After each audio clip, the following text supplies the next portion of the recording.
I could have saved that patient. Was there any situation like that? What is that superfood for hormonal health? Actually, raise an alarm related to that one myth and give it to our audience now. What would that be in the recent times? So men usually their mental state is like this, like a straight line. Not like I'll take it as a compliment. We'll take it as a compliment. it depends on how you want to take it. Even a smallest change of a hormone creates the biggest impact in our body. Why does this happen? Extremely tightly regulated in your body, and there's a very, very strong feedback system that controls it. So even the slightest of change in this hormone concentration can have a very Period regulation pills. Why are they so easily available if they make so much impact in our day-to-day life? they need a prescription for it. They don't need a maybe if they have gone to the so Okay. very, very less concentration of hormones has very, very big impact. What are the relation these hormones have towards our mental health as well as towards their emotion? All of us nowadays with our lifestyle and the way our jobs work and the way everything is, you are diagnosed with a endocrine condition or a hormonal disorder, then you need to go. Very few women are lucky that they don't get any pain during that. Nowadays, the first thing is not to trust the doctors. First,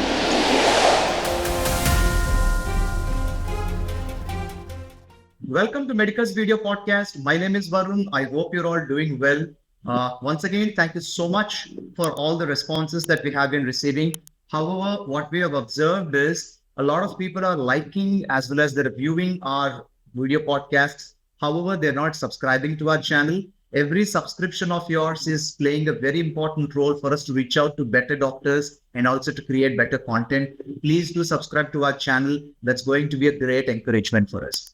All right, then. So today we have come up with a very interesting topic once again, which everyone talks about, nothing but hormones. Yes, you have heard it right, hormones. So we hear this word hormones in our day-to-day life a lot of times. So starting from PCOS, irregular periods, facial hair, diabetes, thyroid, weight loss, weight gain, and if we continue to speak about it, we can talk about fatigue, we can talk about body pains, we can talk about low libido, we can talk about sleeplessness, we can talk about various different factors which we attribute them to hormones. And there is a myth, or rather, I feel it is a myth, that hormones are always related to women. And usually women experience a lot of hormonal related issues. Is this a myth or is this true? So let's discuss about this in our today's video podcast with Dr. Sweekruti Jana. She's an endocrinologist. All these hormonal related issues are treated by a specialist called endocrinologist. Yes, we have diabetologist exclusively for diabetes. However, any hormonal related issues, they will be treated ideally by an endocrinologist. So all these that I just mentioned are related to the hormones. So who is this video appropriate to? Who can actually watch this video? So those parents as well as kids who are into the puberty age or near to puberty or continuing to be in the puberty age, who are already experiencing some kind of hormonal related issues or feel that they have these hormonal related issues, and that's why their situation has become like this.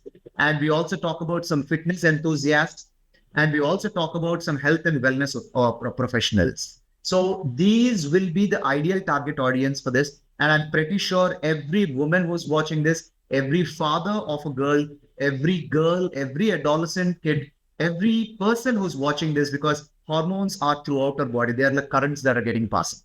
So without wasting time, let's invite Dr. Sweekruti Jana. She's an endocrinologist. Hello, ma'am. Thank you so much, firstly, for accepting our invite and joining this recording. We really appreciate your time. thank you. Thank you for having me here. Great. Dr. Sweekruti, just wanted, for the sake of public's understanding. So, ladies and gentlemen, as I was telling you earlier, endocrinology is a specialty that deals with anything related to hormones.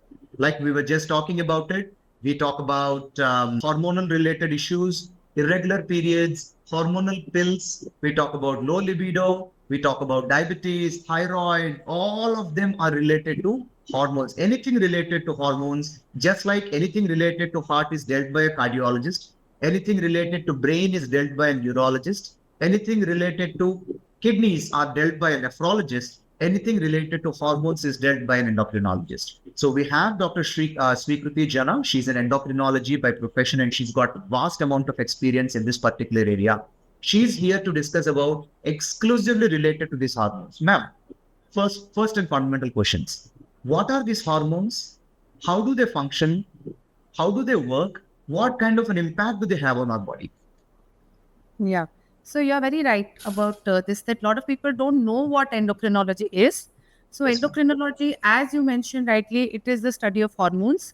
And if it is like we do an MBBS, a basic study in MBBS, which is a medical science. Then we do a specialization in medicine for 3 years. And then there's a super specialization for 3 years just for hormones. So Okay.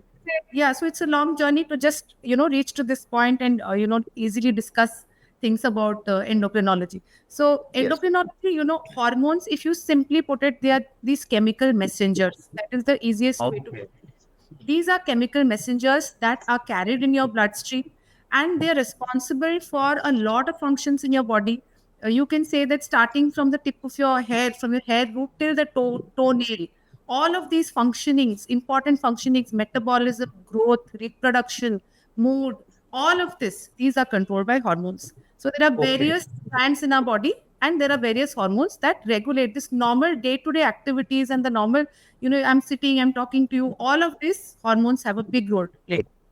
Okay. Okay. Now, in this same question, probably there is one other question that I also wanted to ask you. Why is that even a smallest change of a hormone creates the biggest impact in our body? Why does it happen? So, these hormones that circulate in our body, if science students would understand, they circulate in picomolar or nanomolar concentration. So it's very, very, very Can you, okay. can you Like simplify that, simplify, please? if you say like if the circulation has, like, if you take a number 1000 for other things in your body, your Mhm. hormones, they circulate at a level of 1. So it's very Oh, tightly controlled. So okay. very, very less concentration of hormones has very, very big impacts in your body. So it Okay. is Okay. very Okay. tightly regulated. For example, your thyroid hormones, there is a tight regulation. It has to be in this level. Your cortisol hormone, this has to be in this level. So it is extremely tightly regulated in your body, and there's a very, very strong feedback system that controls it. So even the slightest of change in this hormone concentration can have a very visible impact. Okay, okay. Now, this sounds to be actually a little alarming for us. Then I would like to ask this question also to you. There are some hormonal pills, just like you have mentioned here, because one of us in our family also has this thyroid. They take a medicine, they take a hormonal pill related to thyroid, which is easily available in the market, right? I Yes. wonder why the pharmacists or there is no system that a prescription is not required to take those hormonal pills. The same is applicable, I believe, because we all have women in our family. One at one point in our life, they would have probably taken this period regulation pills. So why are they so easily available if they make so much impact in our day-to-day life? Do you think there should be some regulation be there to avail these pills? So, see, I'll take both of your examples. One is you're talking about someone being a hypothyroid and taking a thyroid. So, this again, I would correct you. This is not a drug for that person. This is just a Okay. replacement of the hormone that is not being synthesized in that person's body. But Okay. definitely, they need a prescription for it. They don't need a, Okay. maybe if they have gone to the chemist a lot of times and the patient, they already know that this is a hypothyroid patient over the counter, they just hand it over, but it should not be handed over without a prescription. Though it is not Okay. a drug, it's a replacement, something that that person requires. And for this combined hormonal pills, see, that is so easily available because they are also used for contraception. That is the reason why they are so easily available. But it's not like if you take those pills, something will, some disruption will happen in your body. No, if you are a person who is suffering from hypothyroidism, where your body is not producing enough of thyroid hormones, you don't need thyroxine replacement. And Right, the right, composition is such that the doctor will prescribe you the exact dose that your body needs. So it will right, just right, normally right. drop. It's not going to do anything extra. For combined pills, it is constituted in such a way that it will just help you, whether it's to regularize your cycle or it is for the combined pills for the sake of contraception. It has been formulated in a way that it will not affect your systems. Right, right, right. Right, great. To those who are watching, I'm sure all of you or some of you would have definitely picked up some sort of pills without knowing or by knowing they are hormone related pills. So comment as to whether what kind of an effect those pills have had on your body and what is your experience in that. Ma'am, if you have to actually give a summary for those people who are watching and procuring these hormonal pills without a prescription, can you please guide them or probably warn them the effects when they actually do such things without a prescription or without even inquiring with the doctor?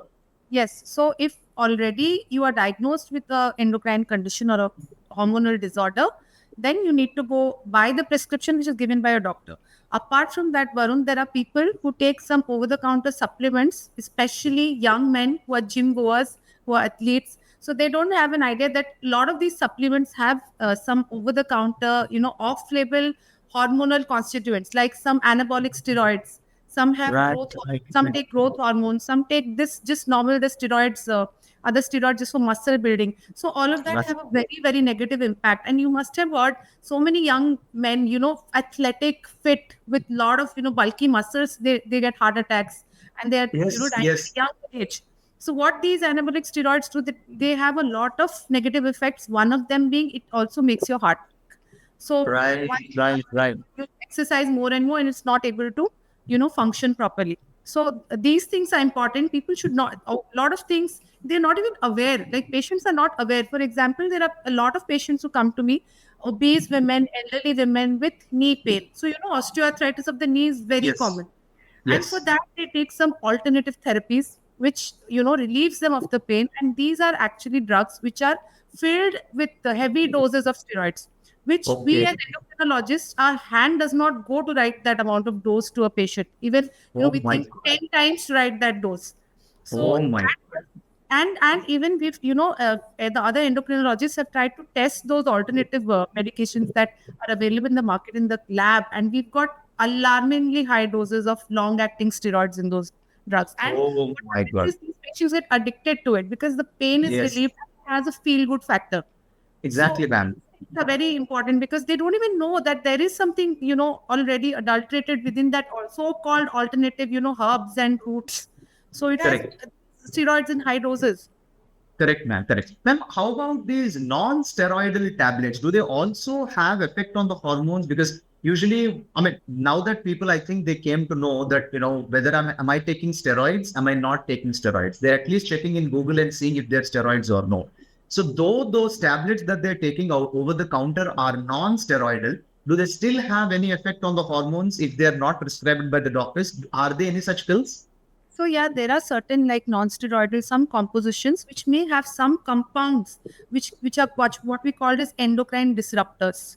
So for example, Oh, so we don't know there are some compositions in some medications, alternative off the counter things that they take for either weight loss or some supplements. They think it is a good supplement. So some of them may have certain chemicals which we call as endocrine disruptors. So these things are important. For example, even apart from these drugs, non-steroidal agents or stuff, there are, in for poultry, chicken farms, and all the kind of injections they give. That is why we are getting girls who are so young and they reach puberty at an earlier age. Nowadays, right, it's right, common right. to see girls presenting with puberty at an age as young as 6 years, 7 years. So that is all because of these endocrine disruptors or certain chemicals which are there in our food, some preservatives, adulterants. So there are a lot of things in your environment that are actually they are affecting your hormonal balance. So you don't know about them, but they are there. Exactly. I wanted to ask the same question to you, ma'am. A lot of us may have children in our houses, kids, sisters, probably daughters, and all. And hearing these cases that these kids of such young age are attaining, puberty-related symptoms on their body. Either it could be pubic hair, or it could be expansion of the chest, or it could be early periods and all. The immediate thing what we all talk about is, and there is a myth that is going on in the society, which is milk. That the milk that they take is injected with some hormones, or the junk food they're relating it to. So, how far do you think it is true, ma'am? What are the other factors that are influencing? And there is another argument that's also saying the actual puberty age from 14 to 16 has been now reduced to 10 to 12. So what is right? Do you really think these girls are affected or they're attaining this early puberty because of hormones? What is the reason behind it? Yes, so you can see that the first breast development that you observe it is around 9 years, and your period can start normally 11 to 11.5 years. That for now, that is the age cutoff that we consider. Of course, it is much coming lower with the passing decades. The cutoff is coming down and down. So what happens is, as I said, there are these. One is this endocrine disrupting chemicals, which is there in everything that you eat, your junk food, or it is even in plastics. Plastic compounds have certain components that act as endocrine disruptors. So these are some, and of course with obesity, now children are more, they are more focused on immediately available processed foods. So these Yes. are some of the factors, because lifestyle has changed. Some parents don't have time, and whatever is handy, whatever is easily available, they just hand it over to the child. So Right. these are some of the factors that are responsible for an early puberty, especially in girls. This is seen Right. especially. One is these adulterants, endocrine disruptors, obesity. So all of these are responsible for it. Right, ma'am. Ma'am, you were actually talking about this term. You were mentioning this term called endocrine disruptors. So, what are these, endocrine disruptors? Is my first question. My second question is, what are the hormones that we have in our body, and what hormone is produced from where? Yeah. So these endocrine disrupting chemicals, or endocrine disruptors, are any chemicals which can alter the concentration of a hormone in the body, or alter the effect of a hormone in the body. So simply put, that is the simplest definition. Anything that interferes with the circulating hormone or its effects is an endocrine disruptor. As I said, there are certain preservatives, adulterants, plastic components in the environment, so all of these can affect one. And if we come to the basics of endocrinology, the glands that we have, the first most important gland that we have is a pituitary gland. It is as small, it is around 600 grams. It's like a pea-shaped gland which is there in your brain, and it is the master of, we call it the master of all glands. So it is Oh, we call it the master of the endocrine orchestra. So this releases a number of hormones which acts on all the other glands of our body. So okay. the other endocrine glands like the thyroid gland, we have the adrenal gland, then we have ovary and testis. So all of these glands, they are controlled by this pituitary gland. So Okay. next, as I said, there are other glands which also produce hormones. The thyroid gland, which is regulated by the pituitary, but it itself releases thyroid hormones. We have the adrenal glands. These adrenal glands, they release this important hormone that a lot of millennials read about, which is the stress hormone or cortisol. And also Okay. it releases some other hormones, some of the sex steroids, and some the important hormones saying norepinephrine, adrenaline, what we call as adrenaline. Yes. Yeah. That is the flight and fight response. So that is also Yes. released from adrenal, and also from, as you know, the ovary and testis for the male sex hormone and the female sex hormones, testosterone in males and Okay. estrogen and progesterone in females. Apart from that, we have a very important organ which is called pancreas, which has Okay. some endocrine cells that produce a very important hormone which is called insulin. That is important Okay. for, yeah, when there is a defect in insulin action or production, there is Diabetes. this diabetes, which is Okay. also Okay. a disease that is seen by endocrinologists. So Right. so Right. Right. some of the glands, and also I'll talk about one more gland which is called a pineal gland, which is also present in your brain, and that secretes a hormone which is called melatonin. So that is important for your sleep cycle. So Oh. so there's something called melatonin, which is important for your sleep wake-up cycle. So if I summarize again, we have a pituitary gland, which is the master gland. We have thyroid Yes. gland, adrenal, ovary, testis, and pancreas overall. Right, ma'am. Great. I mean, you just mentioned about insulin, pancreas, and diabetes, right? So, so when a patient who actually may be in the early stages, which is a pre-diabetes condition, goes to an endocrinologist, right?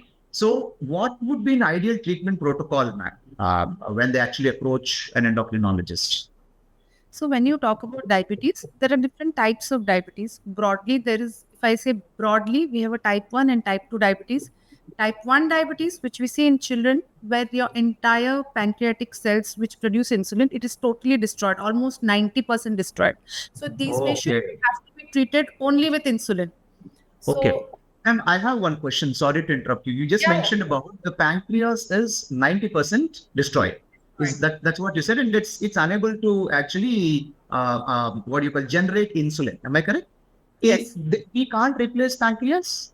So it is the beta cell. So pancreas has subsets. There's Okay. a subset called a beta cell that produces insulin. So it's almost 90% destroyed. And yes, we cannot replace it. But now talks are in for pancreatic transplant. These are Yes. still in Yeah. trial and research. Taking Okay. a Okay. as part of pancreas and transplanting it to the patient of type 1 diabetes. But these are still in research stage. Clinical Not trials. Is it okay? yeah. Yeah, Yeah. because if it works, just like a kidney transplantation, Yeah. it might actually help a lot of people. Yeah, it is Yeah. actually being done. If you see in the US and abroad, this they do have good centers, and this with both renal and pancreas transplant together also are being done, but it is not come. Okay. Yeah, it has not come to the other countries as of now. Okay. Okay. Please continue, ma'am. You were explaining about the So I type 1 talk and the about type 1 diabetes, which is seen usually in children, and the only treatment for type 1 diabetes is insulin, not any medication. Parents get very desperate and they want, because a small child will take 4 pricks of insulin per day. Parents get very desperate and they go to alternative doctors, please help us stop insulin. And those doctors stop insulin somehow, and the patient lands up in a coma. So parents should be very aware that type 1 diabetes, the treatment is only insulin, insulin, and insulin. And Okay. what we Okay. commonly, what everybody, when you say diabetes, what everybody means is a type 2 diabetes, which you see usually in the middle age, adult, or elderly population. But to bring to your notice, even I've seen young patients as young as 11 years old, 12 years old with this type of diabetes. So this type of diabetes is mostly, it has some genetic factors, but it's mainly a lifestyle disease. So Lifestyle. Okay. change in your lifestyle can go a long way in this disease. Okay. Also, it's been reversed in some cases if lifestyle is modulated properly. So this type of diabetes is when some of your pancreatic cells are destroyed. So there is some degree of insulin that is still being released. But what is an important point here is that there is something called as an insulin resistance. That means this insulin is not able to take the glucose into the cell. So something is resisting its action. So this insulin resistance is an important part of type 2 diabetes, also in obesity, PCOS. So this is a common pathophysiology in these diseases. And all of these are lifestyle diseases. Yeah, thank you, ma'am. Thank you for that. Ma'am, you mentioned about the type 1 diabetes is ideally seen in kids, in younger children and all. So was there any case that you have handled where the patients will, when they come to an endocrinologist, probably they will know that they have some sort of a hormonal issue. Otherwise, they usually don't come to an endocrinologist. They go to a GP, I suppose, if I'm not wrong. But when you revealed it to the parents that your child may be having a type 1 diabetes and he has to go on an insulin, so what was their reaction? How did you communicate this to the parents? And how many such cases you are seeing in nowadays? So this is really common. See, if I see 100 cases of diabetes, 10 will be a type 1 diabetes. So 90 are a type 2 diabetes. So it's not that common. So, patients, most of the parents are very, very, they accommodate to it because the child usually presents in a very sick stage. This is a very, for diabetes, it presents very acutely. So immediately within 2 to 3 months, the pancreatic beta cells will stop functioning and the patient presents floridly with either, very high sugars, which can go up to more than 600, can reach 1000, 1200 in some cases. And these patients usually can go into a coma. They succumb very easily. So once they see the child in that stage, and the mortality should be 0% in these patients when they come in a coma, what we call as a diabetic ketoacidosis, the mortality should be 0. So the management, if it's properly done, all of them, they improve. Will come out of it. Okay. Okay. Once the parents, they see their child in such a stage, we just explain to them, if you don't take insulin, this is what is going to happen repeatedly. So most of them are usually accommodative and they agree to the management as we plan for them. Right. Thank you, ma'am. Ma'am, there is this hormone or this gland that you were talking about, which is pituitary gland. I believe that's the gland which is there in our brain, which helps us with our mental status, if I'm not wrong, right? So on this note, I would like to ask this question to you. What are the relations these hormones have towards our mental health as well as towards their emotion, ma'am? Yeah. So pituitary, it's not exactly for mental health. It is just for the control of the other hormones. And Right. these hormones have an effect on your mental health, definitely. Okay, okay, So okay. when you talk, for example, take for example cortisol. So when you are in Mhm. chronic stress, I think all of us nowadays with our lifestyle and the way our jobs work and the way everything is, stress has become like an inherent part of everyone's lifestyle. It So with is. chronic stress, cortisol levels they shoot up, they rise up, and this cortisol when it rises up, so a lot of patients they have anxiety, they have severe fatigue, they have other mood swings too. So cortisol hormone affects all of this. Apart from that, we have thyroid hormones. So if a lot of patients, 10% of our adult population is hypothyroid. That is, the thyroid gland is not functioning, not producing thyroid hormone. So low thyroid hormones can cause a very depressed state, very low feeling. You don't feel good. So that can happen. If you have excess, on the contrary, if you have excess of thyroid hormones due to any cause, then those patients are very, anxious, nervous. They are very irritable. So excess of thyroid hormones can cause a very anxious type of a state. Right, Then right. in physiologically in women, so when they in a menstrual cycle, it lasts for entire cycle is of 30 days. The period phase or the bleeding phase may last for 7 days, but the entire month it's just up and down of hormones. So yes, people say no, PMSing is not not a real thing, but it is, because both estrogen and progesterone they control some of the emotional areas. There are receptors for estrogen and progesterone, so a difference in their concentration does affect your mood. So mood swings occur. Okay. Even in menopause, which is also a physiological part of a woman's life, when in menopause the estrogen levels drop, radically they drop down. So you can see there's depression and there's a little bit of mood swings, low mood, and because of these flashes that they get this hotness and they feel very hot, they also feel a little anxious. So these mood swings are even physiologically these are common and these are affected by hormones. Right, right. There's this question that I've written related to that same thing, ma'am. You were talking about period pains, right? So the mood swings during the menstruation cycle. Is that because this is a question that is asked by one of the viewers, one of our subscribers? They wanted to ask, is this real or is that actually a makeup? They usually give it as an excuse. So either it could be at the office or it could be at home as an excuse to not to do work and all. So you just clarified, that because of these hormonal imbalances, they do get these mood swings, and it is real. It is important. All men, whoever is watching it, observe this and respect to the need and do the needful whatever is necessary during those times, because it's uncontrollable even for them. Ma'am, during this, yeah, please, yeah, you're saying something. Very few women are lucky that they don't get any pain during their periods. There must be quite a Okay. handful of women, but most of the women they have a very bad period pain, and initial first to 2 days the cramps are actually horrible. So you must have seen some Okay. videos where they try to recreate the same type of pain in men by putting some In electrodes. men, exactly, They're not and able to handle unbearable. it at all. So I unbearable actually. Ma'am, I mean, when you're talking about this, there are a lot of products. Let's not name what those products are, but then there are a lot of products that are available in the market that says, hey, you know what, this is actually going to give you a cure for your cramps. This will relieve you from the period pain and all. Do they really work? see, I'm not so sure whether they work or not, but what I think is I don't see the scientific data behind it that alternative Oh, kind of supplements or something can reduce the pain. There's not much data on it, so I wouldn't like to comment on it. But what I think is for the pain, usually what we do, hot fermentation and sometimes antispasmodics, that's what actually works.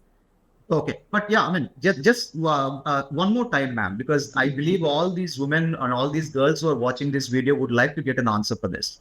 Can this period pain be suppressed? Can they reduce their period pain? Can they reduce the cramps when they're menstruating? Is there anything that they can do that will reduce the cramps or the period pain during their menstruation cycle? Can you give them what they need? Is there anything like that? So specifically, there's nothing specifically that if you do this, then this the period cramps will come down or anything. Overall, they can adapt. A better lifestyle. Avoid some oily food, junk food. Make the food very simple. Take rest as much as possible. Hot fermentation and antispasmodics if required. There is a big, this there's some seed cycle or something that myth has been going on that you take during your follicular phase. You take, some flax seeds, and in your luteal phase, you take sunflower seeds or sesame seeds. I don't think there's much evidence to it. Of course, there is something called a placebo effect. Do you know about it? So Yes. placebo effect is when, for example, I'm having a headache. I just take a pill which doesn't have any medication, but even when I take it, I feel, yeah, I'm Because feeling you, better. exactly, just like you just want to visit a doctor to feel relieved from whatever it is. That everyone has that kind of feeling. I understand. Research has shown that placebo effect is actually a real thing. So when you are, for Okay. example, you are working on, I need my flax seeds now, so I'm grinding it and I'm taking it. So you are making an attempt to make it better and you get diverted. That's what I feel. Yes, More exactly. of a Correct. placebo effect than actually Correct. the Correct. nuts and seeds increasing your estrogen immediately. I don't Got think it. there's any science behind that. Got it, ma'am. Thank you. Ma'am, there is, again, as an endocrinologist, okay, to those women who usually take this period regulation pills or this, to either to stop the periods or to get the periods quickly. Usually they do this, especially when they have some occasion at their home, when they want to travel due to several reasons. So what is your recommendation or what is your thoughts on for those women who are taking this or who intends to take these period regulation pills? A lot of people, they do use high dose of progesterone to suppress their periods. So what it does is, in the long run, it can make your cycle irregular. You are interfering with the natural pulses of your the hormonal balances. You're interfering with your normal pulsations. So that, obviously, if it is much required and you have a lot of people, like they have a puja or they have to travel, they take it, and they take it under the help of a gynecologist. It's not like most of them Oh, don't take it on their own. I would obviously advise against it, because I have seen patients who have taken tablets to suppress their periods for a while, and the periods have not come back for 1 month, 2 months, 3 months, and again they have to visit the doctor. What happens is, you have right. a natural cycle of hormones in your body. Women always have these pulses. There is something called as a luteinizing hormone, LH, something called as a follicle stimulating hormone. So this LH, FSH pulsations, they're naturally wired in your body. Once you take an excess of hormone to suppress it, somehow it can be disabled, and this hormonal balance is there, and it can affect your periods in the long run. Right. Ma'am, regarding these disorders that you were just mentioning about the hormonal disorders and, some symptoms you just mentioned about it, right? So because see, nowadays, because of all these videos that we have around, people are becoming more anxious. Their anxiety levels are actually aggravating, right? So without aggravating the users, if they have to be watchful about some symptoms or signs related to the hormonal changes in their body. So, what are the signs and symptoms related to hormonal changes that one should be aware of? Yeah. So see, hormones, it's like a Pandora's box. There are so many hormones with so many effects that it will not be easy to just tell you that these are the things. But of course, non-specifically, on a broad term, if you say, one is any drastic changes in your weight, whether there's weight gain or there's weight loss. There are a few hormonal conditions that can cause that. For example, PCOS causes weight gain. And hypothyroidism, when the thyroids are not functioning, there is weight gain. Where there is excess of cortisol in your body, so that can cause weight gain.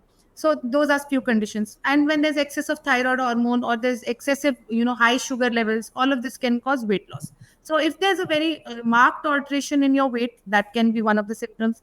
Second is fatigue. Whenever you're feeling a lot of fatigue, and you feel tired, lethargic, you don't feel like doing your usual work that you do. So one is hypothyroidism. When your thyroid dysfunction is there, there's less of thyroid hormones, that can cause this lethargy and lack of interest in things. And diabetes, of course. So these conditions can have a lot of fatigue, as well as chronic stress. Chronic stress can also lead to there's something called as an adrenal fatigue. So there's overuse of your adrenals in releasing cortisol hormones, and there may be a burnout. So that can also be there. Apart from that, because hormones regulate your reproduction, especially in females, irregular periods or early periods, these are also important for suspecting any hormonal dysregulation. So Right, again, right. skin changes, hair loss, all of these are some of the superficial findings or symptoms that can maybe help you recognize that you have some underlying degree of hormonal imbalance. Okay, great. Thanks, ma'am. I mean, as you just mentioned about the signs or the symptoms that are actually related to the hormones, can you also answer this question?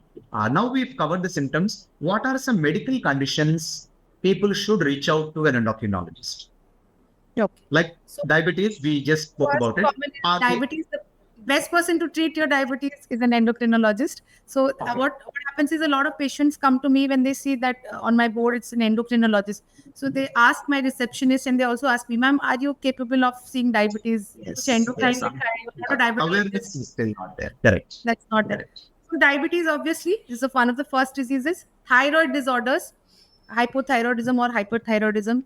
Then all of these patients who take excess of alternative therapy and they become huge. That is called the exogenous Cushing syndrome because of excess of outside steroids. They gain weight. They have these thin skin. They have easy bruisability. They have muscle weakness. So especially this is in the subset of patients who have osteoarthritis and are taking some alternative therapies. So these patients Okay. suffer from something called as an exogenous Cushing syndrome, which needs an endocrinologist's opinion and attention. Okay. Apart from that, other diseases, in children, if a child is not reaching puberty on time, okay, delayed puberty. If a child Okay. has early puberty, whether it's male, boy or girl. So puberty Okay. issues are dealt with by us. Even male breast gynecomastia, either in children, young boys or in men, that is Okay. also important. PCOS, obviously, PCOS is also a disease that we see. Apart from that, as I said, there is something called as a pituitary gland. So sometimes patients can have a tumor in the pituitary gland. So that is called Okay. adenoma. So that is also that's what we also see those cases.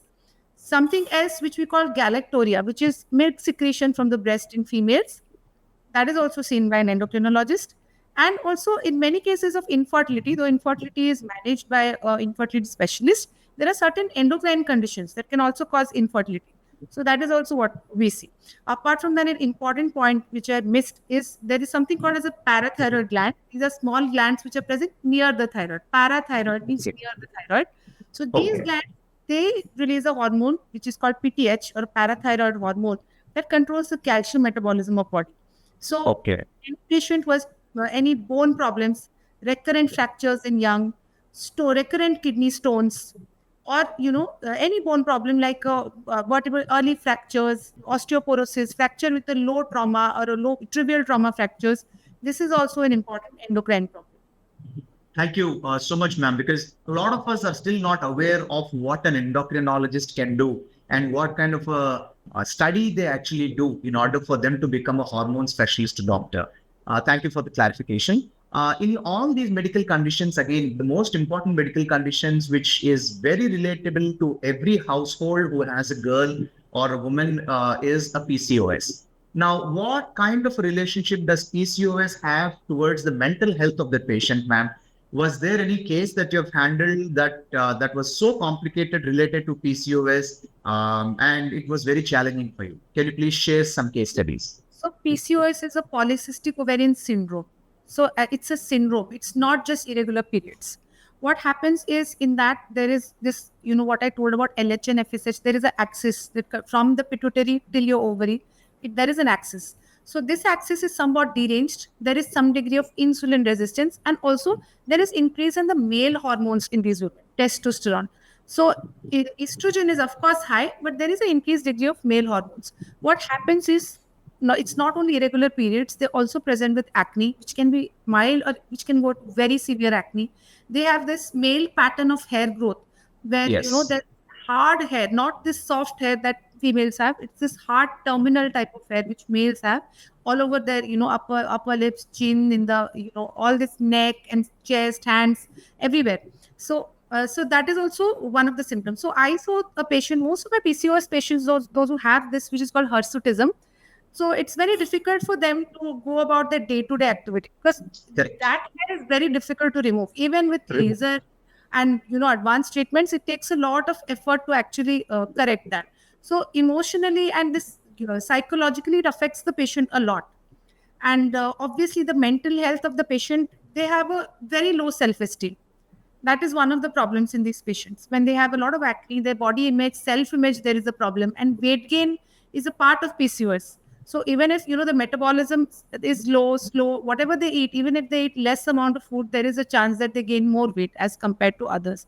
So these patients, most of my patients, you have to handle it in a very holistic way, not just focus on the hormonal imbalance, also on their lifestyle, also on their mental health, and then trying to correct the hormonal problems. So that's very important. Infertility is also very common in these patients, and that also is one of the causes of mental health problems. As we are talking about this facial hair, because of the hormonal changes, we are talking about the breast development in men due to the hormonal changes and all.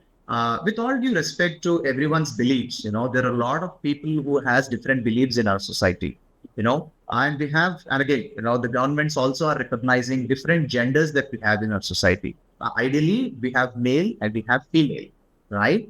However, the government has also recognized the third gender, which is a transgender, right? So, there is a question that public usually have, right? So, in order for a man to change as a woman, not only the physical body parts that needs to be replaced, replaced. However, they also inject these hormones in their body to behave and to continue to behave like that.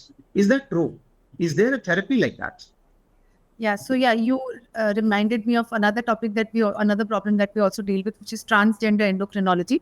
So yes, see, transgenders, what it is it's a gender dysphoria. Mentally, what they think, what gender they are, physically and mentally, it does not match.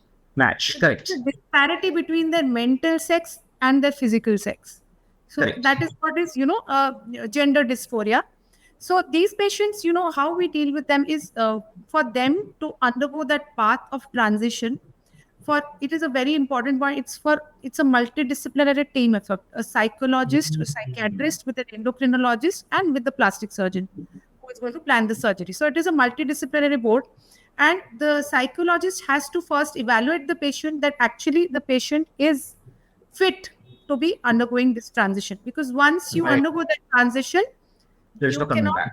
go back. No, there's no Right, chance. right, right. If you're a female who is going to be a male, your ovaries will be removed. So if you want to be fertile again, you Again, can't. there is less chances. So, 5 to 99% of the patients who come to us for this transition, they know that, they know this gender dysphoria since their childhood.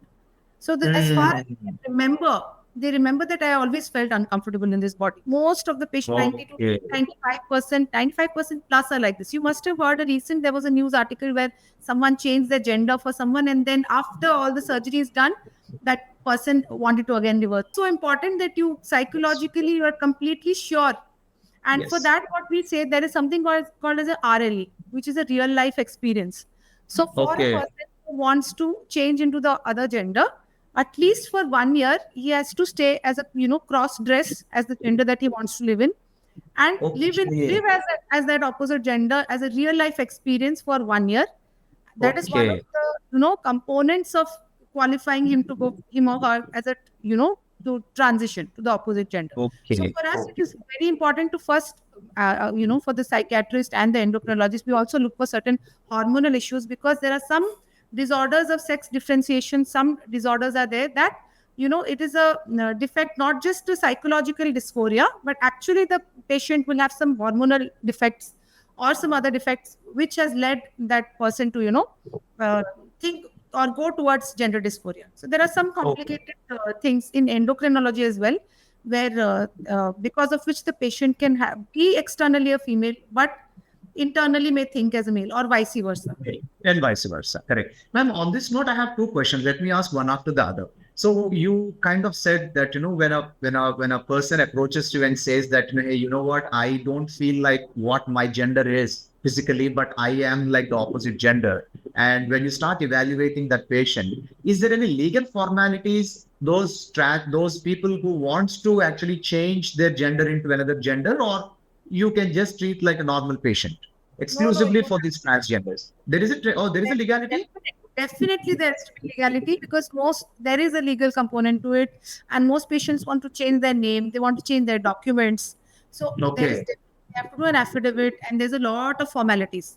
All the Okay. papers have to be ready, and only then that the patient can be taken to the surgical table. Without papers, without Oh, clearances from the psychiatrist or the endocrinologist, the surgeon will not touch the patient. okay. And of course, after the surgery, post surgery, the patient has to be under, follow up with an endocrinologist, because they don't have that hormone within them. For example, a female who wants to be a male, to make her a male, we take the ovaries out. So we take the source of the female hormones is out, but there is no male hormone in that patient. So Yes. externally, lifelong or till a certain period of time, replaced with testosterone. Similarly, for a male who wants to be a female, the testis is removed, the source of testosterone is removed, but the person has to be on estrogen supplements throughout their life. I mean, till a certain Okay. age. For example, the menopause age for females in that population, you have to continue with estrogens. Okay, got it, man. So this hormonal induction in those transgenders is real. Okay, great. Ma'am, there is you kind of mentioned when a transgender wants to, I mean, when I say a transgender, when a male wants to change to a female. So you kind of mentioned multidisciplinary specialists are required in this, a psychiatrist, an endocrinologist, as well as a plastic surgeon. So looks like this is a costly affair. Unfortunately, there is still a social stigma in our society that we don't respect the transgenders who are there in the society. We don't usually entertain them in the workplaces. We don't treat them well. Even in the houses, those parents also don't treat them well. So eventually they end up in unfortunate situations on the roads, or they probably are taken into some societies who are already run by the transgenders. They won't have that kind of a money. How do they, are there NGOs that fund, or how do they handle it? Have you handled any such cases? Yes, so that's a very pertinent question, and it is a costly affair, especially the surgery is a costly affair. So a lot of them, they work with the patients that I have seen, they work very hard and they collect that money over a period of time to achieve this dream of theirs. And of course, there are NGOs, and this is now also widely available in government setups. So Oh, I was trained in a government medical college. So there, while I was a DM trainee in endocrinology, we had a lot of patients who were, it was the surgery was being done by the plastic surgery department, and we were a part of the management team of the patient. So it's okay. also available now in government setups. So that's a good thing. There are NGOs that support them, and of course, as you said, most of them are without any financial support. So they do these odd jobs and try to collect a lot of money, and then come for these surgeries. And as you said very rightly, that they have very minimal or nil parental support, most of them. So Unfortunately, but yeah, I think well, this is something. they are changing, and hopefully the changes will be even much more in the coming Yes, years. ma'am. Yes, correct. Thank you for the clarification. This is extremely important for those transgenders who are watching this video. Ma'am, now let's talk about the hormonal changes in men. We have been always talking about hormones is equal to women. That's how it has become. So you kind of just touched one point where, the breast development in men is related to the hormonal changes. Are there any other hormonal changes which men also needs to be aware of, or what kind of issues men come up with in terms of these hormonal changes? So men usually their mental state is like this, like a straight line, not I don't like know, I'll women. take it as a compliment. We'll take it as a compliment. It depends on you how you want to take it. But but still, andropause is something real. So as the age increases, the testosterone level comes down, and Okay. that can lead to depression and low libido, loss of interest in things. So that happens with age. With age, and the decline in testosterone is low, not as much as the sudden decline in estrogen as we see in menopause. In men, God has been kinder, and the changes in the fluctuations are a little more, stable as compared to women. So hormonal Okay. problems, men, this is a myth that hormonal problems only happens in women. This is a myth. And for example, if you say hypothyroidism, this is much more autoimmune. This is the autoimmune kind of a disease. So autoimmune Okay. diseases are more common in females, but it doesn't mean that it doesn't happen in males. So Okay. Okay. endocrine problems are also common in males. With other problems like thyroid problems or these reproductive problems can also occur in males. Yes, this is very important thing, because we have seen a lot of these working women, because nowadays the things have changed, that definitely both the couple, both the men and women, has to work round the clock in order for them to be a bread earners to their family, or to feed, because of the rising costs, the inflation, as well as everything else. And we have seen a lot of infertility cases also. You were talking about it. Those infertility cases, I've seen some cases where I was told by some doctors when I was talking to them personally that there is absolutely no physical issues with them. It is all in their mind. They're unable to actually conceive for whatever reasons and all. How are these hormones affect the sex drive, the libidos, as well as the moods and the energies between the couples, ma'am? How does they affect? So yes, hormones have a very important effect on you, as I already mentioned, on mood swings and your libido. And I think the most common, one of the common causes of this infertility is chronic stress.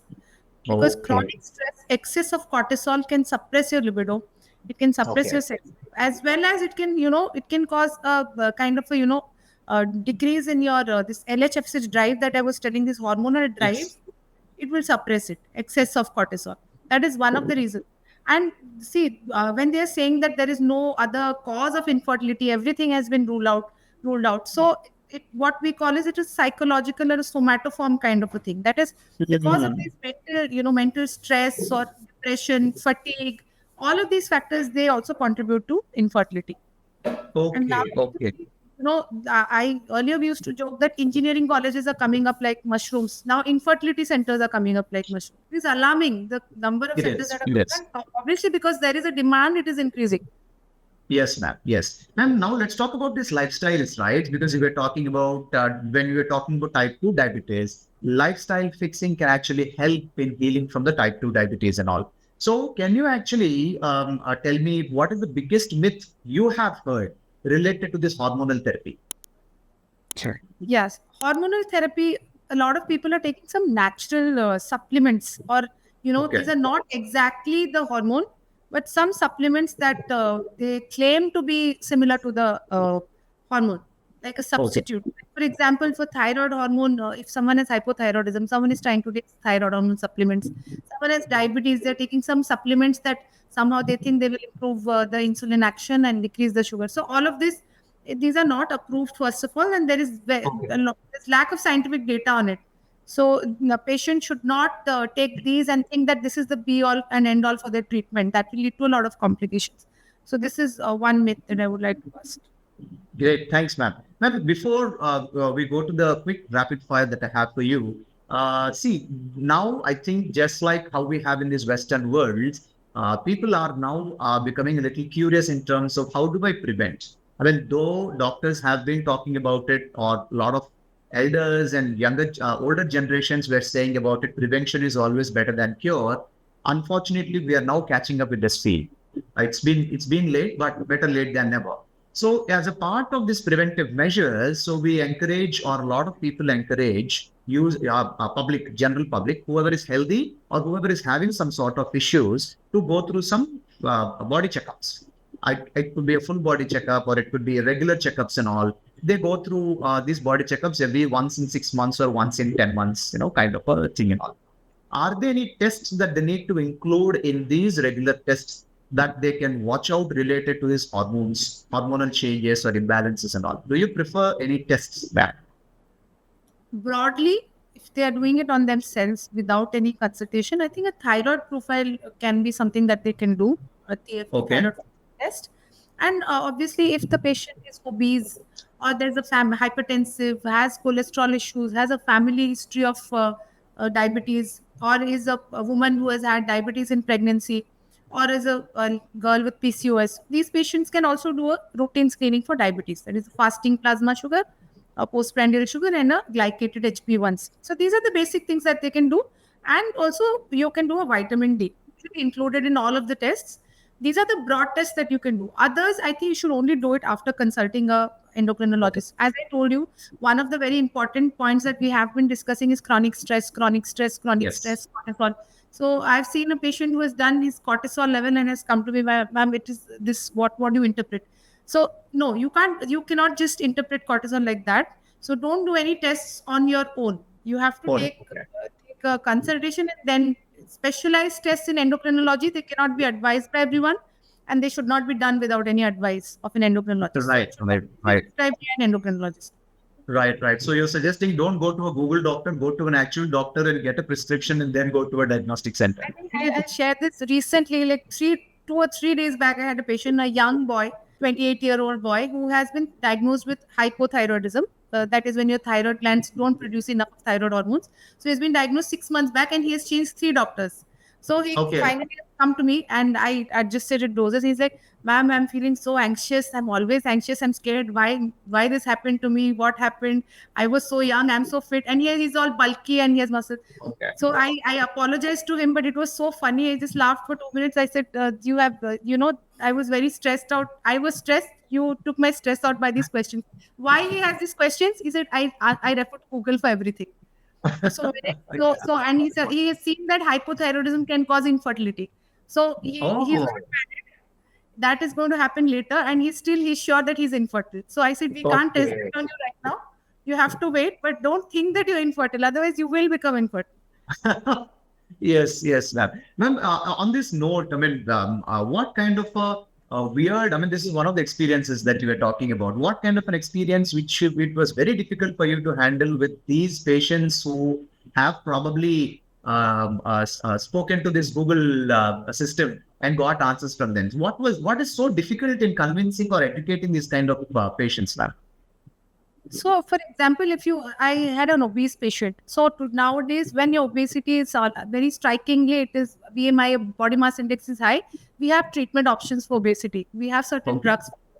So when I advised drugs, I told them what could be or could not be the adverse effects. So they said we will just come back to you. And Google, they've used Google and they've read everything. And somehow in 10,000 or 20,000 cases, one case has had some sort of an eye complication. So they are sure Mm. that it happened to them and they don't want to take it. So I Very explained to them, true. it is a chance, but the chance is too low. And for that minimal chance, you can't not take the medication for your obesity. So it's Right, difficult right. to convince.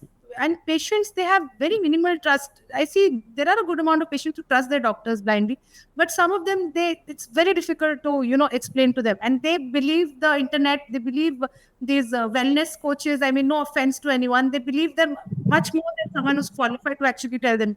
I think is I am very open with my patients. So I would always, I treat them in a way that I would treat myself if I had the disease. But I give them that definitely I keep the door open and I tell them you can take another opinion, but please take that opinion from an endocrinologist. Please do not take Oh, it from your neighbors or some other person who is just, they will come and tell me, ma'am, I didn't take the insulin. Somebody told me that it's not good for me and I have to take it lifelong. I said, who told you that?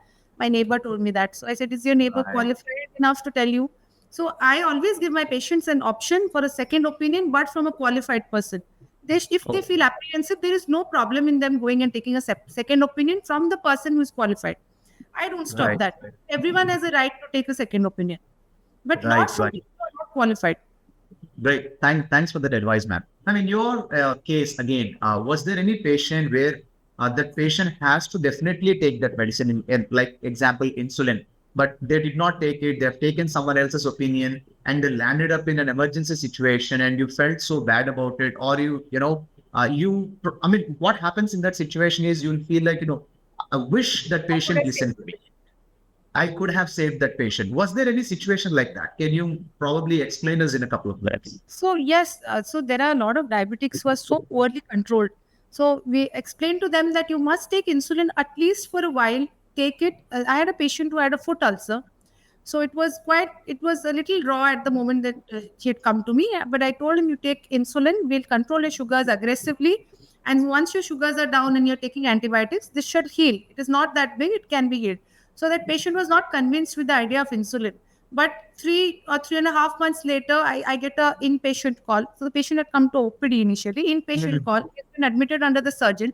And the ulcer has gone up to, the middle of his foot and he's planned for an amputation. Oh my God. That's so this is, it is actually, it's very heartbreaking to see, especially diabetic patients who have nephropathy, who are on dialysis.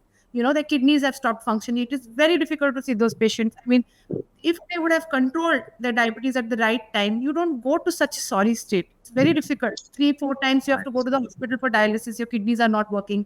Patients who are like this, they have diabetic foot ulcers, then amputations. I've seen patients having amputations up to knee.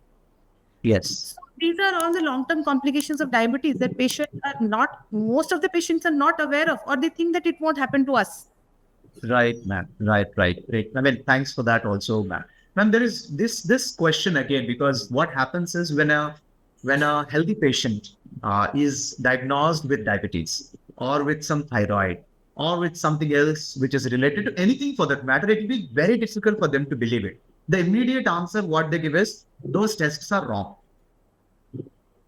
And it turns out to be true in some situations that you really can't trust these tests that are done under uncalibrated machines as well as certified professionals also. How does a patient get confidence that those test results are accurate? Because it's so difficult, so many testing centers around. Whom do you trust? True. And a lot of those centers are not, accredited with the actual, the how it needs to be accredited with. So, see, if a patient has absolutely no symptom and you are also, not sure that maybe this report is not reliable. And even when it's the first time diabetic, if a patient has come with the reports, with only one report, we don't diagnose it as diabetes. We always send for a Okay. repeat. To repeat either an HbA1c or a fasting PP, we want to repeat it if, especially if the patient has no unequivocal signs of diabetes, like there is definite weight loss, there is repeated urination, there is thirst, there is increased hunger. If all those definite signs are present, then yes, you can stamp it. But then if not, then most of the cases, usually they are borderline diabetes, but with, these tests are not properly done, so maybe there's a false report. So if the patient you can see that clinically the patient does not have any symptoms or seems perfectly fine, you can, if and you don't trust the lab, you have to see the method in which the lab has done the tests. There are certain specific methods for certain tests. For example, if you're doing a HbA1c, we do it in a accredited form with a HPLC machine. So if it is done with some other machine, nephrometry or something else, it is just disregard it and do it in a lab where it is done properly. Certain blood tests, there is a particular method, particular machine to do it. So if you, it depends, on the doctor. If you don't trust the lab, you repeat it. You explain it to the patient, because patients, it's difficult for them to get themselves pricked again, spend the same Yes. amount of money again. So you have to Exactly. explain Exactly. them. Exactly. When they'll feel that, hey, why is this doctor again asking me to get it Yes. done? Probably they want to make more money out of my tests. Yes. This is So again another counseling is very argument. important. Yes, because nowadays the first thing is not to trust the doctor. It's first to, mistrust the doctor. Exactly, ma'am, because that's unfortunate. We are in that kind of a situation. Ma'am, lastly, I have three questions to ask you in a quick rapid fire. That's how I close all these meetings. So the first one would be, what is that one food or a superfood or godly food for hormonal health? So if you say there are a lot of foods like that, but if you want to pinpoint on one, I think flax seeds are really good. So you take ground flax seeds and add it to anything that you're having. You just sprinkle some of it, because it's very good for fibers. It has essential Okay. minerals, and especially for women, it has some role in estrogen balance. So it is a Okay. definitely superfood for everyone, males and females Okay. both. And is there one habit that you wish everyone practiced for their good hormonal health? The most important habit is a sleep, a proper 7 to 8 hours of sleep.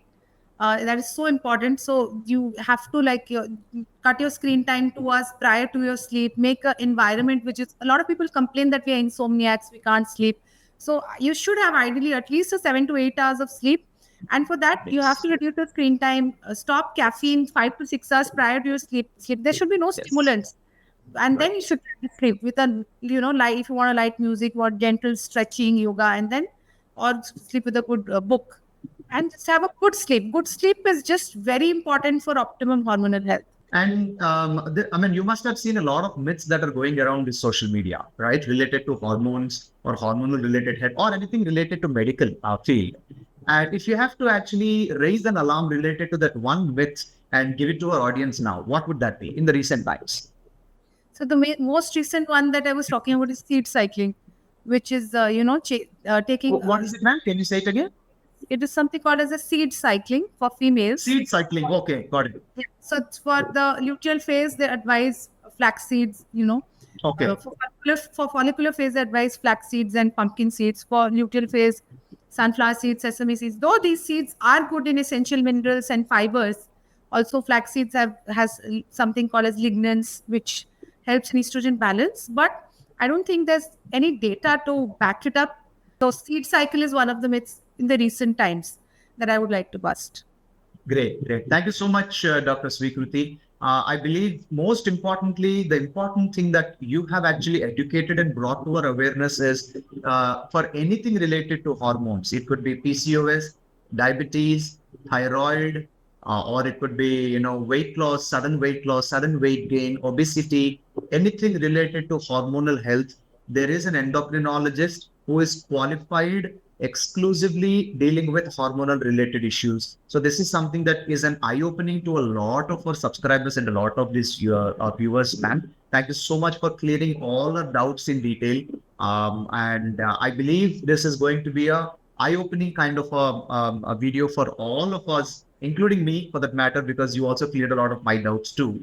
So once again, thank you so much for your time, Dr. Sweekruti. Next, we will have enough information. We'll gather some more questions from our public, and we'll get one more important topic to discuss in detail about the hormones now that we have spoken at a very high level. So anything you would like to summarize before we end this meeting, ma'am? So I think we discussed a lot about hormonal issues. So my end message to everybody will be that any disease, whether it's a hormonal disease or any other disease, your lifestyle is very important to manage those diseases. So for you, your diet, your exercise, sleep, and stress, these 4 things you should try to keep in check. Though it's the most difficult thing to do. Taking a pill, popping a pill is the easiest thing to do. Is the easiest thing. But these are the points that you should actually strive for. Right. Thank you so much for that, Dr. Sweekruti. Ladies and gentlemen, thank you so much for watching this video. I hope a lot of us have been enlightened with a lot of these myths that are going around, and a lot of doubts and a lot of clouds are bursted. I believe you'll take something away from this meeting. And we have seen a lot of doctors exclusively talking about sleep. Sleep has a major impact on a lot of our organs. Our body requires that rest. So please ensure that you get good amount of sleep. Make sure that you don't eat those processed and junk and fast food that are outside. I'm not saying don't eat them completely, but at least reduce it to the maximum extent. It is an addiction, I know, but reduce that addictions to the larger extent, which have been advising by a lot of doctors around us. There is already a lot of pollution that is around us: water pollution, air pollution, noise pollution, and everything else. So don't add more pollution by polluting your stomach as well as your internal organs too. Thank you so much. If you have any questions, Dr. Sweekruti Jana is available on our website. You have our website scrolling down, www.medicasapp.com. You can also download it on Medicas mobile application. She will be available for personal consultation. She's excellent when it comes to advising anything related to hormones. Please take her help. There is nothing wrong in taking even a second opinion if required. She's going to be of great help to us all. Thank you once again, and you all have a great day. Thank you, ma'am. Namaste. Thank you.